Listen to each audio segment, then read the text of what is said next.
Today we're talking to Suzanne Buckley, who's a speech and language therapist working in the NHS. So Suzanne's going to be answering some questions on speech and swallowing problems in MS.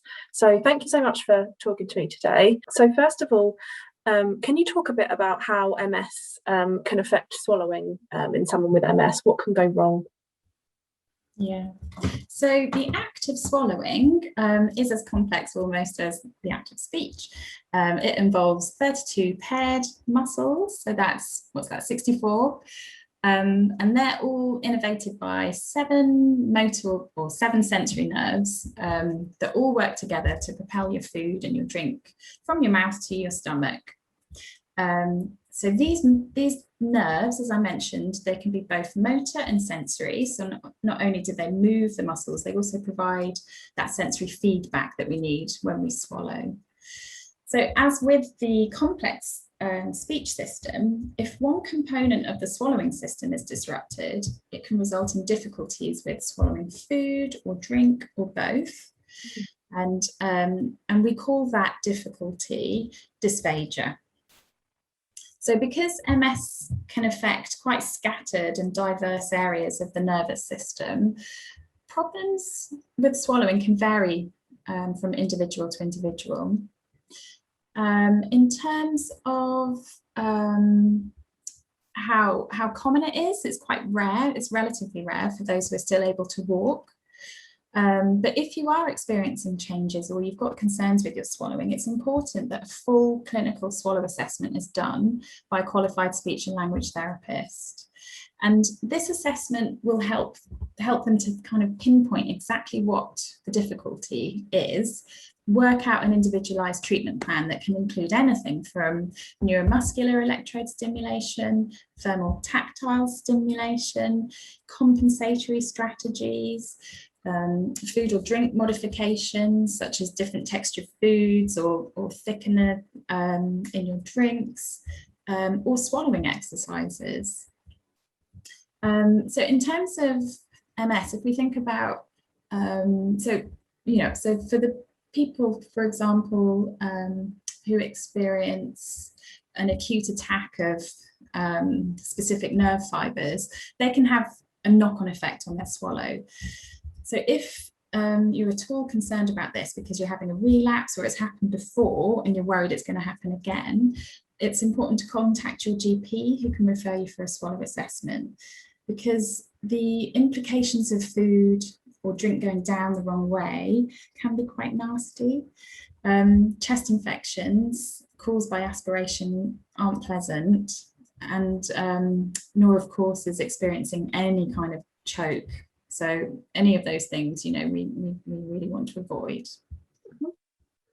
And I think you touched on this a bit there already, but are there any exercises that can help people to improve their swallowing? This question came from someone that has a swallowing delay and they were struggling to swallow small tablets. So yes, so not all problems with swallowing are down to weakness, which can make certain exercises redundant. So for example, if it's because of a motor planning difficulty, where the swallow movements happen in an uncoordinated way, then muscle strengthening exercises can actually be contraindicated. So you mentioned about somebody that had a delay, a swallowing delay, and kind of experiencing that. So if for example, that's what's happening, there are compensatory strategies that could be tried. Again, talk to your speech therapist. You could try things like a 3-second preparation, we call it. So this is a really, really super simple strategy of just mentally preparing yourself to swallow while counting to 3. And when you reach 3, you swallow. So there are other things like simple sensory tricks to wake up the sensory nerves that can really help a delayed swallow trigger. And this can be as simple as drinking ice cold or fizzy drinks, or strong flavors like sour lemon or ginger as a flavor enhancer. All of these things can help to stimulate that sensory reflex. So in terms of difficulties with tablets. This is probably one of the most common problems that I hear of, and it can be helped by certainly talking to your speech therapist or pharmacist about whether you can, for example, take the tablet with a spoonful of yogurt instead of washing it down with water. The pharmacist could potentially provide a liquid form instead of a tablet, or they could advise on whether it might be safe to crush and put it on a spoonful of yogurt. But all of those things would certainly need to be run through with the pharmacist or your GP. Thank you. That's lots of really good suggestions there. The next question is around posture. So is posture important when it comes to managing swallowing problems, and what should people be thinking about when they are trying to eat? Yeah, posture is hugely important. I couldn't emphasize that more. So certainly in you know, when speech therapists are seeing somebody with a swallowing difficulty, we ensure that we're thinking about them, or we're going out to see them as part of a multidisciplinary team. So I would go out with my physiotherapy or occupational therapy colleagues who can give me and the person who's experiencing these difficulties ideas on how they can maximize a good posture. And that could be as simple as, you know, sitting up at the table, you know, the seat nicely in good position, you know, up against your back, making sure that, you know, your head is in a nice neutral position, that you're not lifting your chin up, and all of those things can be a huge help. You could also have the OT and the physio look at how or whether supportive seating is required. You can have like molded cushions, for example. All of those things can be a huge help. And are there any foods that you should avoid in particular if you have problems with swallowing? Yeah, so when people start to experience difficulties, often the food types that are first that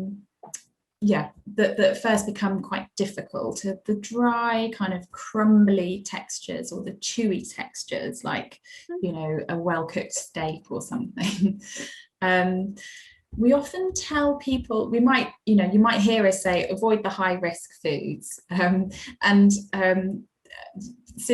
simple terms, this just means foods like nuts, sometimes certain salad items, or foods that have a skin or a husk. They can be quite a challenge. But any of these things, you know, your speech therapist can offer you advice on, and it could just be as simple as, you know, avoiding those kind of dry, crumbly foods that you, as you're chewing, you know, accidentally inhale bits before you've prepared for the swallow. It could be a simple tweak like that can help. Finally, what would you say to someone who's becoming a bit worried about choking because they're having swallowing problems? So it is a frightening thing. And for those of you who have experienced it, I can imagine it's something that you never ever want to happen to you again. But thankfully it is extremely rare.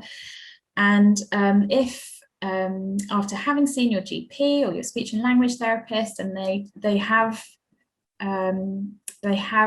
discovered a dysphagia, a swallowing problem that needs, you know, careful kind of monitoring and management, if after that intervention you know you are still experiencing anxiety around it, then it's important to come back and seek out the GP, seek out the speech therapist again, who can talk it through with you. There are so many things that can be done or explained or advice given that can help alleviate those concerns. But I think what's critical and what's key is that there's a constant conversation. It's not just you know, you've seen somebody for you know, a specific problem and they've told you what to do, and then you think that that's it, that's finished. It doesn't, you know, there needs to be a kind of a two-way, you know, discussion and conversation throughout, really, about what you're experiencing, if things have got better, what you're doing differently.